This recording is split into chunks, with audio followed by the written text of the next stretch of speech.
Bonjour à tous et à toutes. Alors aujourd'hui, pour cette nouvelle chronique historique, nous allons parler de Pelage de Cordoue. Voilà, encore une fois, on est toujours dans la thématique de l'Andalousie islamique, époque de tolérance, de paix et d'amour de la part de notre chère religion musulmane.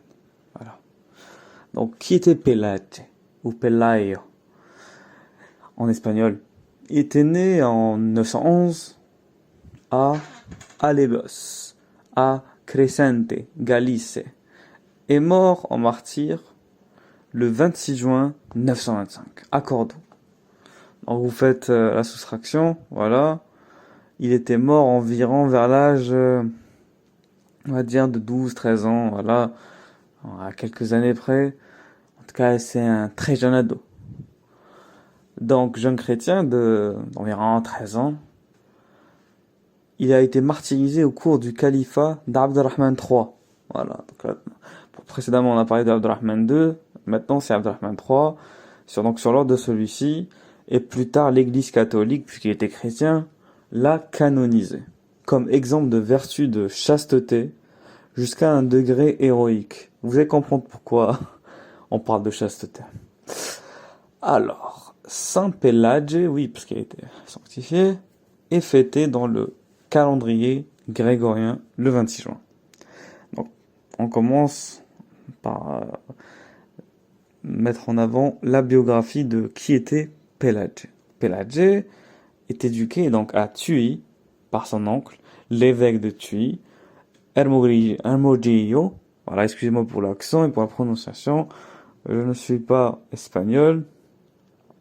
Donc en 920, il accompagne ce dernier et la cour du roi de Léon en appui du royaume de Pampelune, lequel est attaqué par le calife, devinez qui? Abderrahman III, voilà.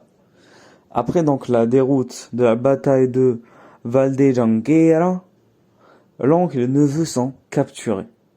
Après 3 ans de captivité, vous imaginez, 3 ans de captivité, l'évêque est libéré, mais Péladé demeure comme otage. Donc l'évêque, donc là on parle de son oncle. Donc son oncle a été libéré, mais lui reste, Péladé reste comme otage. Les chroniques disent que Abderrahman III exigea de lui des contacts sexuels. Vous imaginez quand même, on a affaire à un homme, à force de l'âge, qui est calife, qui tente d'abuser sexuellement quasiment un enfant, un jeune ado. Donc, ce Abderrahman III, donc le calife, exigea de lui des relations sexuelles, des contacts sexuels, lui promettant richesse et honneur, s'il renonçait à sa foi chrétienne et se convertit, et puis accède à ses avances. Donc un calife complètement tordu, non seulement il voulait le violer, voilà, l'agresser sexuellement et le violer, mais en plus de ça, il voulait qu'il se convertisse à l'islam après ça. Je comprends pas la logique. Pour ceux qui comprendraient, j'aimerais bien que vous puissiez m'expliquer en commentaire, parce que jusqu'ici, je ne comprends pas est-ce que l'islam qui a été enseigné à ce calife l'a rendu fou, ou peut-être que lui-même est fou de base, que associé à l'islam, ça a donné un cocktail assez, voilà, assez démentiel, puisque pour exiger ça d'un enfant, il faut vraiment avoir un esprit vicieux et pervers, que ce soit en rapport avec l'islam ou pas d'ailleurs. Mais pour le coup, il était calife, donc il était calife musulman, il était le représentant politique quand même des musulmans non seulement de Cordoue, mais aussi de toute l'Andalousie, puisqu'il était calife de tout le territoire. Donc, il était censé être un minimum, un exemple, normalement, d'éthique et de moralité islamique. Mais bon, on voit ce que ça a donné, donc la conversion de force et la déviance sexuelle. Donc, ce que le jeune Pelage se refuse catégoriquement, ben oui. Le jeune, il reste fier, il reste fort, courageux, brave, et il refuse donc de se laisser faire, ce qui va le mener à sa condamnation à mort. Donc le jeune Péladé est donc martyrisé par écartèlement, Donc, bon, martyriser est un terme, comme je l'ai dit dans la vidéo précédente, assez religieux. Donc, on va essayer d'aborder, on va dire, l'événement, ce fait historique de façon assez neutre, bien que quand on parle de religion, on est forcément à un moment donné obligé d'avoir un certain point de vue, celui en tout cas des narrateurs de l'événement. Mais voilà, donc quand on parle de martyriser, là on parle vraiment d'exécuter, pour faire simple. Donc le jeune Pelage, ou Pélage, a été martyrisé par écartèlement, au moyen de tenailles de fer, puis dépecé, et ses membres jetés dans Guadalquivir, le 26 juin 925. Ses restes sont très vite recueillis par des chrétiens de Cordoue et inhumés au cimetière de Saint-Genès. Sa tête est amenée à celui de Saint-Cyprien. Il est immédiatement considéré comme un martyr par sa foi et sa pureté. En 967, les restes de Saint Pelage sont déposés au monastère en Léon, fondé par le roi Don Sancho, et qui lui est dédié. Entre 984 et 999, ces reliques sont transportées à Oviedo et finalement déposées au monastère bénédictin de San Pelagio dans cette ville. Un de ces os de bras est vénéré au monastère bénédictin San Pelagio d'Antareses, à Saint-Jacques de Compostelle.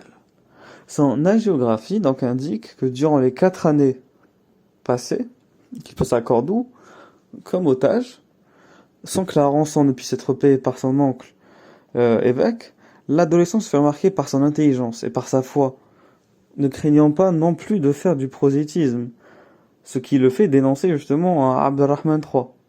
Et celui-ci intime l'ordre de se convertir à l'islam, ce que le jeune Pelage rejette avec véhémence. Il lui dit « Oui, je suis chrétien. Je l'ai été et je le resterai. Par la grâce de Dieu, toutes tes richesses ne valent rien.